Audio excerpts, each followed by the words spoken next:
شہر حیدرآباد کی تاریخی مکہ مسجد کو تزئین و آرائش اور مرمت کی ضرورت۔ مصلیوں نے وزیر اقلیتی بہبود محمد اظہر الدین اور سیکریٹری محکمہ اقلیتی بہبود بی شفیع اللہ سے مکہ مسجد کا دورہ کرنے کی خواہش کی۔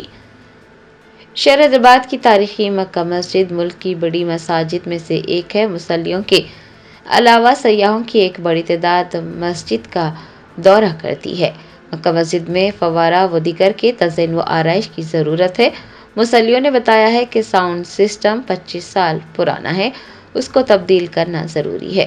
مصلیوں نے اقلیتی بہبود کے وزیر محمد اظہر الدین اور سیکریٹری اقلیتی بہبود بی شفیع اللہ سے مکہ مسجد کا دورہ کرتے ہوئے ماہ رمضان سے قبل ساؤنڈ سسٹم کو تبدیل کرنے اور تزئین و آرائش کے کام مکمل کروانے کی خواہش کی ہے۔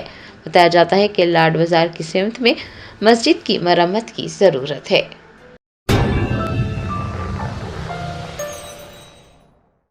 جرمنٹن super speciality hospital national award winner doctor Mir Jawad Zar Khan, German trained senior orthopaedic surgeon and director, ماہر ڈاکٹرز ڈاکٹر واصف اعظم اور doctor Bharavi Chandori, senior cardiologist اور دیگر ڈاکٹرز نمایاں خدمات انجام دے رہے ہیں۔ Robotic surgery, advance cath lab, MRI، operation theatre, ICU، 2D ultrasound جیسی سہولیات سے آراستہ کارپوریٹ لیول ہاسپٹل، واجبی فیس میں ہر مرض سے شفا یابی کے لیے جرمنٹن سپر اسپیشلٹی ہاسپٹل، عطا پور۔